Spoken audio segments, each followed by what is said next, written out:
Imagine your engine is struggling for breath, gulping down 20% more fuel than it needs, and feeling like it's lost 50 horsepower overnight.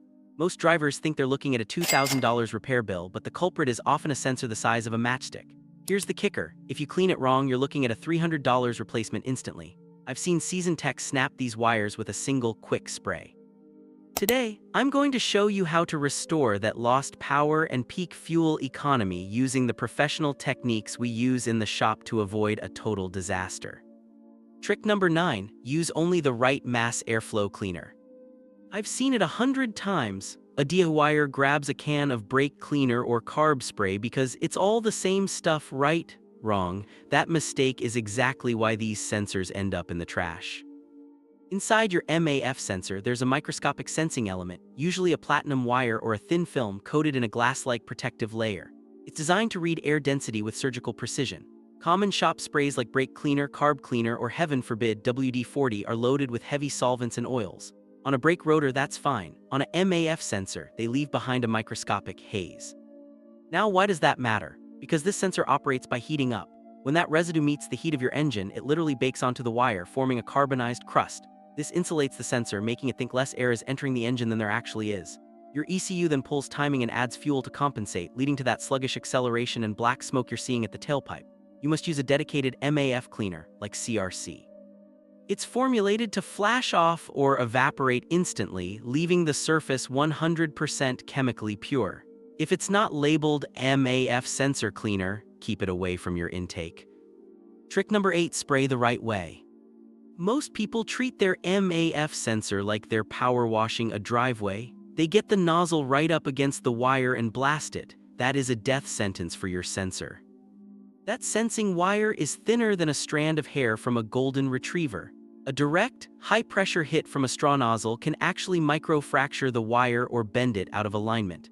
You won't see the damage, but your engine will feel it through a hunting, idle, and a constant hesitation when you step on the gas. The professional way, hold that can 6 to 8 inches away. You want a mist, not a jet. Angle the sensor at 45 degrees so the cleaner flows over the wire rather than smashing into it. Use short 2-second pulses. Think of it like rinsing a contact lens, not scouring a cast iron skillet. By letting the liquid gently carry the contaminants away, you preserve the integrity of the platinum element while ensuring every side is cleared of dust. Trick number 7, never touch the sensor wire. This is the golden rule of the garage: look, but don't touch. That tiny wire is made of platinum, and it's arguably the most sensitive component in your entire vehicle. Even if your hands look clean, your skin carries natural oils and acids. One gentle tap with your finger leaves a smudge that acts as a thermal barrier. It's exactly like putting a blanket over a thermometer. The reading is going to be wrong. And if you think you can just wipe it off with a Q-tip or a cloth, forget it. The mechanical pressure of a cotton swab is often enough to snap the wire or scrape off the protective coating. I've had customers come in wondering why their car runs worse after they cleaned the sensor with a rag. The answer is simple: they didn't clean it, they physically altered the sensor's ability to breathe. If you touch it, you've likely bought yourself a new one. Trick number 6, let it dry fully. Patience is a tool, and in this job, it's the most important one. Just because the surface looks dry doesn't mean the sensor is ready to go back to work. MAF cleaner is designed to evaporate quickly, but it loves to hide in the pockets and crevices of the sensor housing. If you reinstall it and fire up the engine while there's still liquid inside, 2 things happen. First, the rush of air can pull that liquid across the hot wire, causing a massive voltage spike that confuses the ECU. Second, wet cleaner can trap new dust the second you start the car. Give it at least 20 to 30 minutes in a well-ventilated area. Don't use a hair dryer or a heat gun. Heat can warp the plastic housing or damage the internal circuitry. Just set it on your workbench and walk away. When you think it's dry, wait another 5 minutes just to be safe.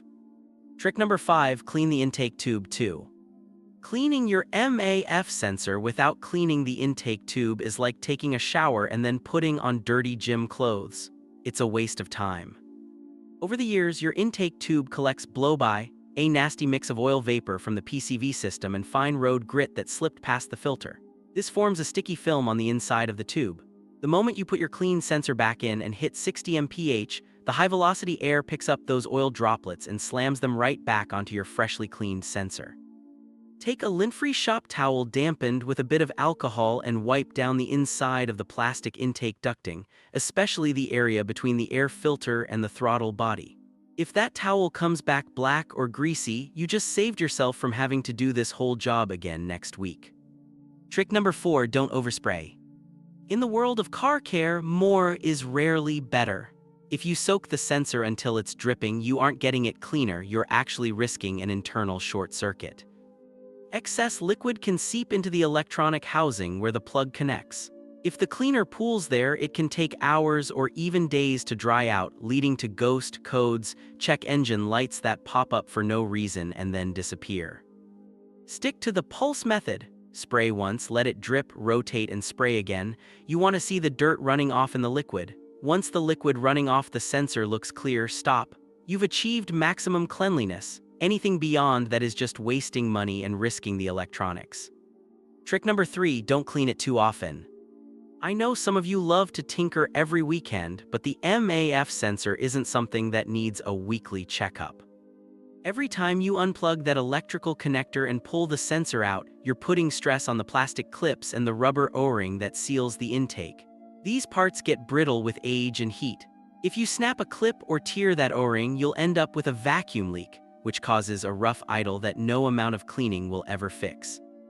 As a general rule, unless you're driving in extreme desert dust or you're noticing a drop in MPGs, every 20,000 to 30,000 miles is the sweet spot. Treat it like a specialized maintenance item, not a hobby. Trick number 2, never use compressed air. I've seen people reach for the air compressor to speed up the drying process. This is the fastest way to turn a $0 cleaning job into a $300 replacement. Shop air often comes out at 90 to 120 psi. That is enough force to literally blow the sensing wire right off its mounts. Even if the wire stays put, air compressors are notorious for holding moisture and microscopic oil particles in the tank. You're essentially sandblasting your delicate sensor with a mix of water and oil at high velocity. Let the chemistry do the work. The MAF cleaner is designed to do the lifting. Let natural evaporation do the drying. If you're in a rush, you're in the wrong mindset for sensor maintenance. Trick number 1, reset the ECU after cleaning. This is the secret sauce that most DIYers skip. You've cleaned the sensor, everything is spotless, you go for a drive, and the car still feels sluggish. Why? Because your car's computer is a creature of habit. The ECU has long-term fuel trims.